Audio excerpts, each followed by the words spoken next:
Hello dear students of class 10th, welcome back. Prashant sir here. Last video में हमने exercise 4.3 के question number 7 तक solve कर लिया था. आज हम लोग क्वेश्चन नंबर 8 देखेंगे. क्वेश्चन नंबर 8 में हमसे क्या बोला गया है कि a train travels 360 kilometre at a uniform speed. एक ट्रेन है जो 360 kilometre at a uniform speed travel कर रही है. लेट द यूनिफॉर्म स्पीड, मान लेते हैं कि वो स्पीड कितनी है, x किलोमीटर पर आर, और डिस्टेंस वो हमें कितनी बता रहा है, 360 किलोमीटर. तो if the speed had been 5 kmph more, लेकिन दूसरे केस में कह रहा है कि केस 2 जो है वो ये कह रहा है कि अगर स्पीड पहले से 5 किलोमीटर और बढ़ा दी जाए, यानी अब स्पीड कर दी जाए x + 5 kmph, तो it would have taken 1 our less for the same journey. अब पहले से सेम जर्नी है, यानी डिस्टेंस अभी भी हमारी 360 किलोमीटर ही है, और अब टाइम पहले से 1 घंटा कम लग रहा है. पहले कितना लग रहा था, तो मान लेते हैं कि let the time taken by to complete the journey be t hours. Time taken by train to complete the journey be t hours. तो अब कितना लग रहा है, t - 1. पहले अगर t आवर्स लग रहे थे तो अब कितना लग रहा है, t - 1. तो पहले केस में ये केस 1 है और ये केस 2. दो केसेस हमें दिए गए हैं और यहाँ से कहा गया find the speed of the train. अगर पहले केस की बात करें तो पहले केस में हम speed equals to distance upon time लगाएं तो हमें क्या मिल रहा है कि x equals to 360 upon t, और t इक्वल्स टू, टी को यहाँ ला रहे हैं तो कितना बन जाएगा, 360 अपॉन x. Equation first. अब अगर केस 2 की बात करें तो यहाँ पे speed equals to distance upon time use करें तो स्पीड है हमारी x + 5, डिस्टेंस है 360 और टाइम है t - 1. तो t - 1 कितना आएगा, 360 अपॉन x + 5 आ जाएगा ना. अब जरा आप ध्यान से देखिए, क्या t की वैल्यू मुझे मालूम है, हाँ t की वैल्यू मुझे मालूम है, कितनी है, 360 upon x - 1 equals to 360 upon x + 5.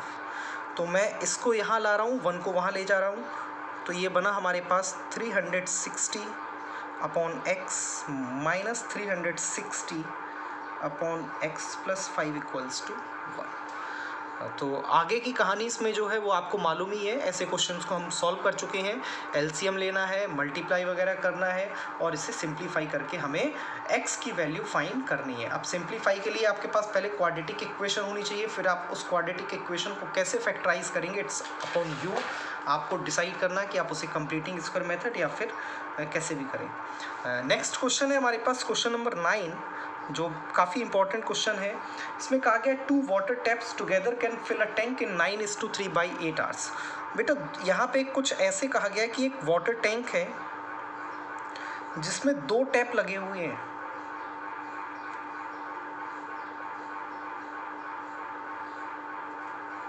ठीक है, और जब ये दोनों टैप एक साथ चलते हैं तो टैंक को 9:3 by 8 यानी 75 by 8 hours में फिल कर देते हैं. The tap of larger diameter takes 10 hours less than the smaller one. जो बड़े डायामीटर का टैप है वो छोटे डायामीटर से 10 hours कम लेता है. मान लेते हैं कि अगर छोटे डायामीटर वाला टैप x hours टाइम ले रहा है तो ये कितना लेगा, x - 10 hours, x - 10 hours time लेगा टैंक को फिल करने में. तो कहा गया है find the time in which each they can fill the tank separately. Find the time taken by each tap to fill the tank separately. तो अच्छा एक चीज़ देखिए, अगर हम टैप ए की बात करें और टैप बी की बात करें, यहाँ पे क्वेश्चन को बहुत ज़्यादा समझना है, काम ज़्यादा नहीं करना है, केवल समझना ज़्यादा है. टैप ए और टैप बी, टैप ए अकेले टैंक को कितनी देर में भर रहा है, x hours में. तो टैंक का एक पार्ट कितनी देर में भरेगा 1/x आवर्स में। अगर टैप बी को अकेले खोलें तो ये कितनी देर में भर रहा है x - 10 आवर्स में। तो इसका वन पार्ट कितनी देर में फिल होगा 1/x - 10 आवर्स में इक्वल्स टू पूरा टैंक 75/8 आवर्स में भर रहा था, तो वन पार्ट कितनी देर में भरेगा 1/75/8 आवर्स में। तो ये पूरी इक्वेशन टैंक के वन पार्ट को फिल करने की थी। तो इसे थोड़ा सा सिंप्लीफाई कर लीजिए 1/x plus 1/x - 10 equals to 8/75। ये ऊपर पहुंच जाएगा। एलसीएम भी ले लेते हैं यहाँ पे। तो एलसीएम आया x - 10, ऊपर आया है x - 10 plus x equals to 8/75।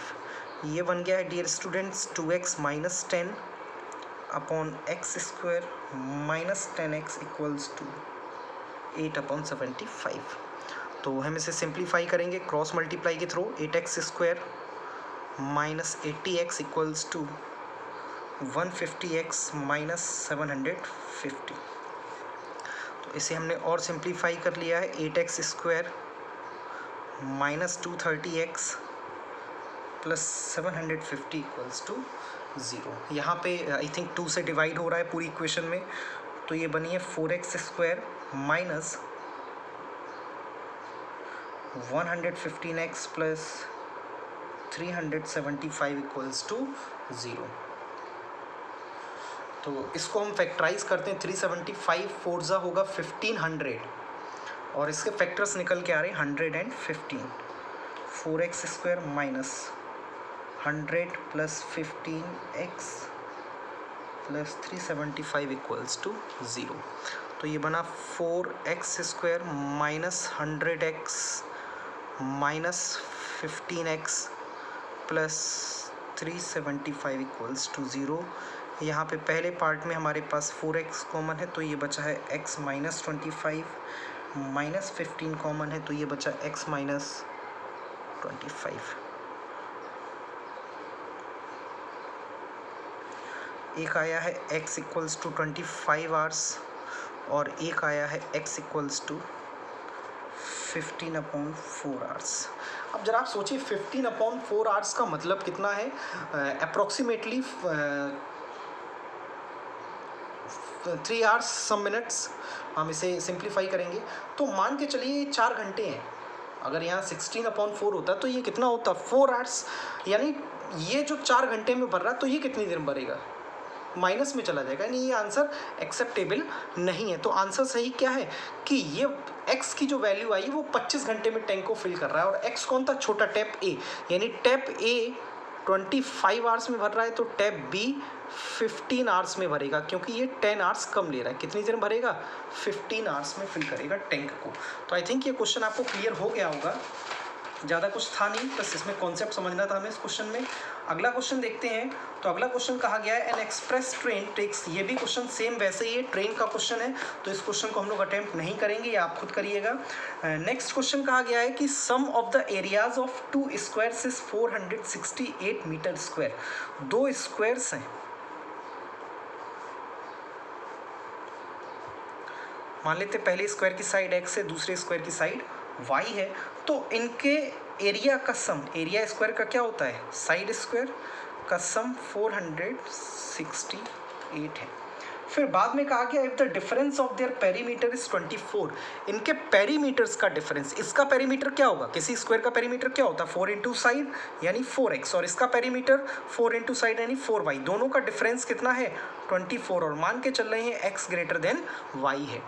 तो यहाँ से x माइनस वाई कितना आया 6 आया, तो y या x की वैल्यू आप निकाल लीजिए तो कितनी आएगी 6 प्लस वाई। अब आप कहेंगे x की वैल्यू की ज़रूरत क्या थी, ज़रूरत थी क्योंकि जो पहली इक्वेशन थी वो क्वाड्रेटिक तो थी लेकिन 2 वेरिएबल्स में थी, तो इस 2 वेरिएबल को हमें किस में रिड्यूस करना होगा एक वेरिएबल में, और यहाँ से x की वैल्यू कितनी रख दे रहे हैं यहाँ पे 6 प्लस वाई का whole square plus y square equals to 468। हम इसका होल स्क्वायर खोल रहे हैं, a square plus b square plus 2ab plus y square equals to 468। तो ये बना है हमारे पास 2y square plus 12y minus 432 equals to 0। 2 common है तो y square plus 6y minus 216 equals to 0।